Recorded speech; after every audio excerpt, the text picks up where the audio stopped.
What would change in the world if you, me, and everyone choose to feed the wolf of possibilities instead of the one of doubt, distrust, and despair? The way I see it, our point of view creates reality, not the other way around. Somewhere deep within, I think we know that. In this podcast, I am daring you to claim this remarkable superpower. Join us and be inspired by trackers, explorers, and finders of possibilities from the multiverse of hope. Welcome to the podcast, Feeding the Wolf of Possibilities, with your host, Katarina, Wallentin. Just scheduled. Now we're live. Oh my God, we're alive. We're alive and we're live. Wow. Okay. So welcome everyone to this very first Wolf of Possibilities podcast for 2024 and the very first ever live edition. And as today's guest, we have Simone Milasas and Dr. Dain Heer, who will guide us into our topic for today, which is brave new relationships. And this is a huge topic, eternally relevant, and with as many points of view as there are people in the world.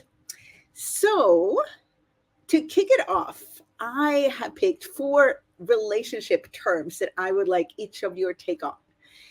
So are you willing and ready for that? Is that the time? Oh my God, the doorbell's going. I gotta go. No. What? Oh no, me too. Whatever you said, that's happening for me too. Like when here we are, we got to do it now. Otherwise, we look like the assholes. Exactly. And it's perfect for the first one. So look here. You two are creationship explorers. And creationship is like the first term. And I looked it up and it says creationship is the continuous contribution to each other. So what is creationship for you two? Dain? Me? Well, okay. The one, okay. I'm intrigued that you looked it up because I thought that we termed that in your lounge room, Dain, in Houston, Texas one day. And came up with creation. That's where she looked it up. Oh, okay. There you go. Instead of relationship. And so for me, one of the things that Gary has said for many, many, many years, and, you know, Dain has said it also, and myself, etc., is if you're going to choose to be in a relationship, it should create at least 20 times more together than what you would alone. And that was one of the first things I ever heard in Access Consciousness in regards to relationship that I went, wow, that's such a really cool concept. Because the first class I ever went to, the first time I ever heard Gary Douglas speak live was in Sydney. And he was doing a relationship class, an evening class. And I was not interested in relationship at all. I was like, I don't do relationship. I don't see a good one. Why would I choose one? Oh yeah, notice the question in there. There's not. And what I noticed I was doing later was I was just referencing every other relationship I saw in order to choose one for me, rather than going, well, what if I wanted to create one? Okay. And so that's the first time I ever heard Gary talk about relationship. And that's something that he said. And it was also the first time in my life I walked out of listening to him talk and I went, holy shit, I'm not wrong for what it is that I desire to choose. Because, you know, I don't know, growing up, it's like you're wrong if you don't have a boyfriend, or you're wrong if you only have a boyfriend for a short amount of time, or you're not looking to get married, or you're not looking to have kids, or da-da-da. You're not falling into what I would say is the linearity and the traps of this reality. Choice is eliminated. And for me, creationship is about profound. The choice that you get to have. Like, what is it for you, you know? Because we're all so different. And I'm always talking in the relationship, done different classes. You got to look at what works for you, like what works for you. And it might change. What works for you this year might be totally different in next month or next year or in 5 years or 10 years or 20 years. But what actually works for you? And I think that's the beginning of a creationship, is getting clear, not from conclusion, of the energy that it is that you would like to have with your relationships. And then they can be termed a creationship. And I've got one more thing I want to say about that before we go to Dr. Dain. Just because you call it a creationship doesn't mean it is one. That's a mic drop, okay? Yes. You can't just name something creationship and go, see, I'm in creationship. It's actually, you got to put some work into it, okay? So how do you know Yep. you are? How do you know you're in a creationship? Wait, when do I get to answer? When do I get to talk? Goals here, Dain. Oh, I see. Oh, hello, typical relationship. Yeah. Hey, ladies, let's get together and talk. Let's let the man just sit there looking stupid. No, looking All right, handsome, looking handsome and a little cold. Looking handsome and cold. All right, I'll take it. See, and there's the other thing. When you tell a man, hey, you're handsome, he doesn't care if he gets to talk. Basically, for a man's point of view in relationship is, does she like the way I look and am I getting laid? Okay, great relationship. Nothing else matters. Anyway, creationship. Okay, I want to say the thing that Simone got to the awareness of was her difference. And what she said was, when you're having a creationship, it's basically this. It's having a sense of what's different about you, that's what's actually true for you, that you desire, and being able to be with somebody who will contribute to that, not get in the way of that. That's a creationship. Yeah. Now back to you. Well, so how do you know, like, how are you sure if you have one? You can name it that, but then what? I would say know? you actually stop trying to come to conclusion that you have one. So the creationship itself is in creation continuously. Yeah, it's just, I mean, okay, so here's what I would look at too, is always the willingness to let go of anyone. For me, that would be part of it as well, because it's like, if you're trying to hold on to someone or something, a relationship, then you've just stopped the creationship of it. Because the creationship for me should be the willingness to let go of it at any moment. Because it works for today. Well, is it going to work for tomorrow? Be in question. Does it? okay, hold. You say that as though anybody is willing to or capable of it, but let's be with that for just a moment. You know what it's like when you're with your partner, and we're talking about, this is actually a relationship of all kinds, okay? And we keep talking about this, but of course, the most sticky relationship is the one that's the most sticky at the time, whichever one it is. So these tools help to make it greater, but also to unstick it. But that thing about being willing to let it go at any time. Think about the times in your relationship where, in any relationship, a friendship or otherwise, where you had that. How much ease was there? It wasn't, you weren't with them based on a need that you decided that only they could fulfill.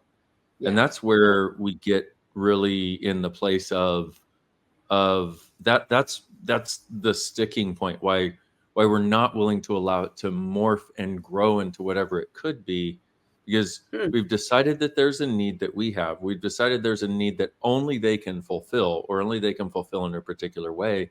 And that is always what sticks us. Yeah. So, and also think about what it's like when you're with somebody who is needy of you, who's like, no, don't leave me. No, don't.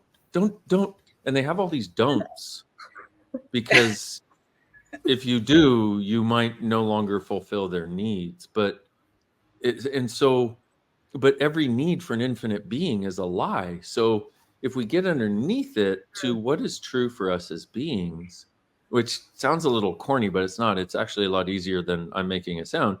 But if we can acknowledge that, we'd realize, wow, as the being I am, I don't actually have any needs. This is something I'm inventing. How much greater could things be if I didn't? And allow ourselves to walk ourselves to that place beyond the need of another. And when you're beyond the need, then that person can be the contribution that they are.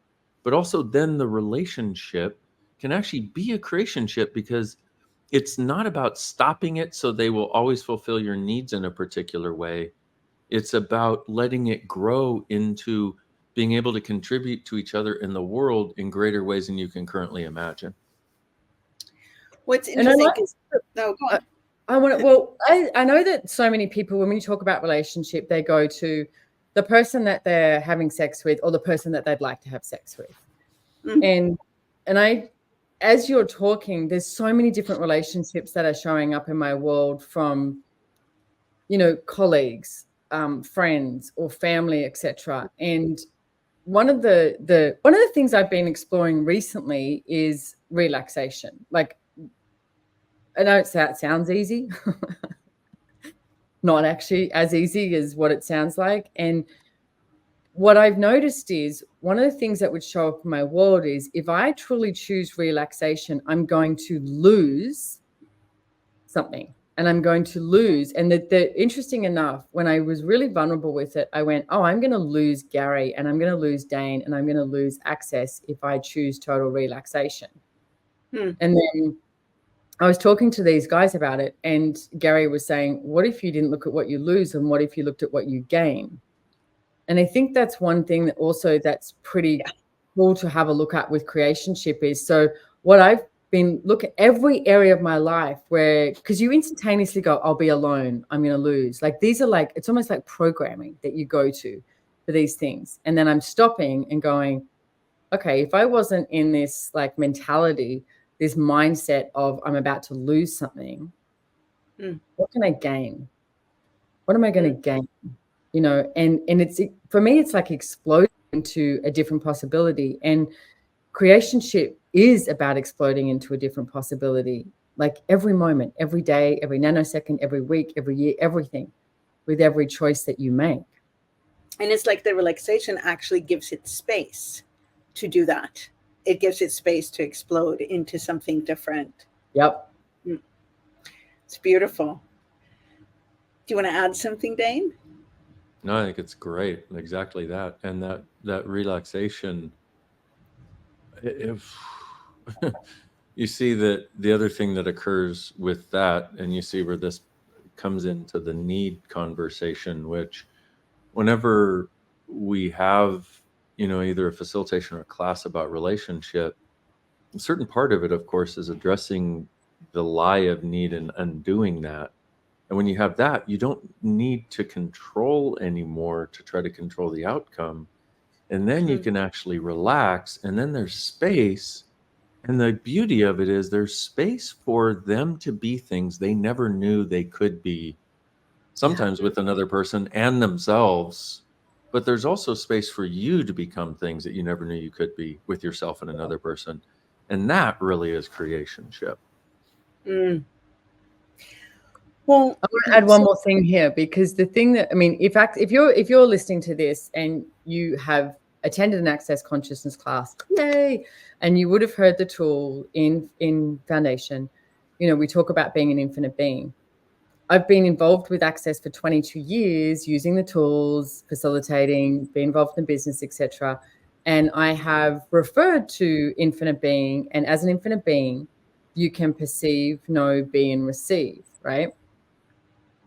Man, I've talked about that, but actually indulging in that concept is something totally, I'm going to say totally new for me now with this relaxation. Because if you look at what Dain just spoke about, an infinite being gets to receive more, like everything with no point of view.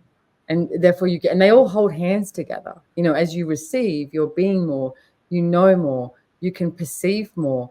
And I mean, I can speak for myself. It's like I touched the fucking surface of that, like, and then would step back and step back. And it's like, now I'm definitely not saying I've got this at all, but man, has there been doors that have opened up that I'm like, whoa, you can receive even more, you can be even more, you can know even more and perceive it with no point of view. Like, all those tools come into play.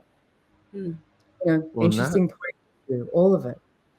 That's an interesting, see, if we look from, and this goes to what you said at the very beginning, where Gary said, do a relationship if it's going to create 20 times more, then that's a good relationship. And if we look at this, so the expansion in your perceiving, knowing, being, and receiving is, because there's basically two ways to go about our relationship: control it or let it contribute. And that's a bit of a simplification, okay? But with what you're talking about, and if we apply that to the awareness that we one of the most enriching things in our lives is the interaction that we have with others. And if Yes. that interaction also allows us to be greater, and that interaction is not about, once again, getting our needs fulfilled or being the fulfiller of their needs as the primary form and the primary reason, etc. It's like, it's what you're talking about, and what we're talking about is it being creative and generative and contributory rather than what people have thought they have to do to get by, to have one for all of the other reasons that aren't that. And we've learned a lot of those growing up, and recognize like Simone said, like, what would you like? Would you like to have a relationship that's contributory, or to have it be based on needs and not being contributory? Well, And man, I've walked down that control street, and you think that control street's going to create something greater. Breaking news, it doesn't. well, and one of the things I wanted to ask with this interaction with others, so one of the words of the year is rizz with the Z in the end, and it basically means like style, charm, attractiveness, the ability to attract someone. But what is, like, where you function now, where you are now in the world, what is rizzy to you? Like, what's attractive to you? Who and what pulls you in?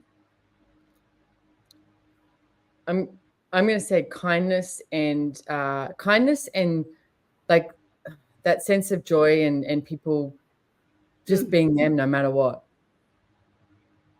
That somebody, I agree, kindness, and somebody who's truly authentic, and somebody who is really smart and also has a sense of humor and loves to laugh. And he's 6'3" and he's, but no, I'm kidding. Well, and you Loves talk to about the rizz, walk on the beach. No. and pina coladas getting caught in the rain. Exactly. You talk about the rizz, and what's interesting, I've seen that word many times. I'm like, okay, must be a new word. What is it? Thank you for defining it for me. But we often think that if we're looking, there's always two sides to any relationship. Hey, unless there's three people, and then there's 27 sides. But it's an exponential factoring system if you have it geometric. Okay, it's a numbers game. That's right, big time. But so, in other words, like, what is that to us? And then we look at a lot of us. It's so interesting, because the other side of that is, what is that we're presenting to the world, and how do we see it? Yeah. Do we see ourselves as rizz? I need to know how the kids are saying this. I don't know. I don't even know whether it's a verb, a vowel, an adverb, an adjective, but it's like, do we see ourselves that way? Or do we then try to create an image to make ourselves seen as valuable by others, which of course is the opposite of authenticity, like we're talking about. But if we can recognize that truly, and we're seeing this all around the world, where the most attractive thing, if you ask almost anybody, the most attractive thing is somebody truly being them, somebody who's actually authentic. And so, And alive. what if somebody being alive? Yeah. For us, that's a big one. For all three of us, and probably everybody watching, that's a big one. And so, what if we looked at that and recognized all that image stuff and all the me I've been putting out there, like, mate attractant? Maybe that's not what it requires. Maybe me showing up as I actually am, quirks and all, and maybe me exploring those quirks so I know what they are and can enjoy them. Maybe that's how I find somebody who can play in Quirkland with me, rather than believing I've got to hide 90% of me from somebody, because if they find it, they're going to judge me or go away, And here's another interesting part. We've been on for about 20 minutes. We've talked about a lot of things, and you start to realize that there are a lot more aspects of this than most people are talking about. Yeah. And were this a class, we'd be puck and potting and changing the points of view that come up along the way. But it's like there's, and the only way, sorry, ADHD, there's a lot more to this than people realize. There's a lot more to this than most people are talking about. And then the other thing is, in that, the only way to get to all of those layers is to actually have these conversations, go on the exploration, which of course is, you know, what the different classes are about that we do in this area. Can I add too, though, again, the various relationships is, and the being you and the authenticity is, we had a meeting the other day, Dain and myself, and with someone who works in our financial sector of Access. And he said to me, what do I need to get ready? Because we're meeting with Dain. And I went, nothing. I said, we're just doing the meeting that you were going to do with me. I said, but I wanted Dain on because I want him to be a part of this, thing. And he goes, when it's Gary or Dain, he went, it's just got this energy that like I've got to, be a lot more, whatever, organized or something, like there's a different. And I went, no, I said, it's fine. It's Dain. And I was so grateful because we had this meeting, and the beginning of it, Dain's at his house and like the blind and everything that was going on. Dain was just being him. And it just set this mode for this meeting that we could just relax and go, okay, what are we looking at here? Be in question and truly have a creationship with the business as well and everyone working in it. Okay. And then I had a conversation with another guy that we work with, and I was telling him about it. And he said, Simone, he said, do you know how interesting it was coming to work with Access? Because previously, when you were having a meeting with, you would say, senior management, he said, I'd have to have my presentations ready, and I'd have to, make sure that I was all, sitting direct and and I'd have to have everything uniform. And he said, and you guys are just like, so, hey, what's going on? What's up? What are we doing? What are we changing? And we're in question, and we are creating a different reality together that leads way more to something that is beyond this reality by us being authentic and being ourselves in business. And that's a different relationship in business that you can create as well. And we're not all having sex, so it takes it beyond that. True story. Yeah. In the last term that I was looking at was actually communion. And I looked that up too. And communion, according to the definitions that I found online, was the sharing or exchanging of intimate thoughts and feelings. And that seems limited in the way that we look at it. So if you described communion, or you just gave an example, I think, of a kind of communion, but if you were to explain that to someone, how would you do that? What is communion? Oneness, where oneness. everything exists and everyone and everything exists. No one and nothing is judged, where there is no need to judge or separate from any part of you, no need to judge or separate from any part of another. And to the extent that you realize that it is far less true that there is you and another, and there is simply we. And I would give a practical example if you want to actually acknowledge how much you can choose to be in communion, and you are in communion. Just be in nature, your body and nature. And that's actually who you be. Lie on the grass, not if you're cold. I get that, in the snow. Some of you in really cold places, touch a tree. It's like, be in the ocean, anything. It's like, that's you. And what if you had that? What if you were something that would allow you to have that with people also? Yeah. And then what would that take? What would that look like? And what can you choose that would allow that? Because if you had that, how much would that undefine every stickiness that exists with every interaction with every person? So I think both of you have mentioned to me at some point that you have or have had communion with Gary, the founder of Access Consciousness. And my sense is that it looks very different than we think it does. So when you have communion with someone, what is it like? How would you describe that? A person. Hi. Yeah. Hello. Yeah. And never fixed. It's not something you settle into. It's something that is always malleable and changing. It doesn't have a fixed, solid place. Just if the second I've ever thought that I could define my relationship with Gary, he'll go, and you just go, what the fuck just happened? And you're like, okay. And I learned over the years to go, okay, don't even try and slide into you can define anything, because it's not definable. It's like in movement, energy in movement continues. Yeah, even the words limit stuff. You know what I mean? Like, yeah. Do you want to add something, Dain? Well, also, it's not perfect. And that's okay. Yeah. It's not, it's not a fucking Disney musical, a Disney cartoon, where, there was this girl who she was growing up.